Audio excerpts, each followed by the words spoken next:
ଆଜିକାଲି କିଛି ଯୁବଗୋଷ୍ଠୀ କୁ ସହରରେ ରହିବାର ନିଶା ଏତେ ବଢି ଯାଇଛି ଯେ ସେମାନେ ଯେକୌଣସି ବାହାନା କରି ନିଜ ପରିବାର ଠାରୁ ଦୂରେଇକି ରହୁଛନ୍ତି।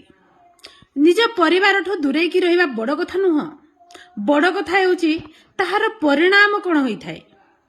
ଦେଖନ୍ତୁ ଆଜ୍ଞା, ଆମେ ଯେତେବେଳେ ଗୋଟେ କୁକୁରକୁ ପଥରଟିଏ ମାରନ୍ତି ସେ ଦୌଡ଼ିକି ଭୟରେ ପଳେଇ ଯାଇଥାଏ, କିନ୍ତୁ ସେଇ ସମାନ ପଥରକୁ ଆମେ ଯେତେବେଳେ ଗୋଟେ ମହୁ ଫେଣାକୁ ମାରିଥାନ୍ତି ହଜାର ହଜାର ଲକ୍ଷ ଲକ୍ଷ ସଂଖ୍ୟାର ମହୁମାଛି ଆସି ଆମକୁ ଓଲଟା ଆକ୍ରମଣ କରନ୍ତି।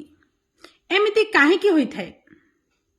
କିଛି ନାହିଁ, କେବଳ ଫରକ ଏତିକି ଯେ କୁକୁରଟି ଏକୁଟିଆ ଥାଏ ଏବଂ ମହୁମାଛିମାନେ ନିଜ ପରିବାର ସହିତ ଥାନ୍ତି।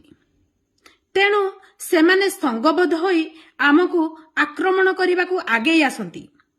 ତେଣୁ ଏଠାରୁ ଆମକୁ ବୁଝିବାକୁ ହେବ ଯେ ପର୍ଯ୍ୟନ୍ତ ଆମେ ଆମର ପରିବାର ସହିତ ଯୋଡ଼ି ହୋଇକି ରହିଥିବା ବାହାର ଲୋକ ଆମର କିଛି ବି କ୍ଷତି କରିପାରିବେ ନାହିଁ।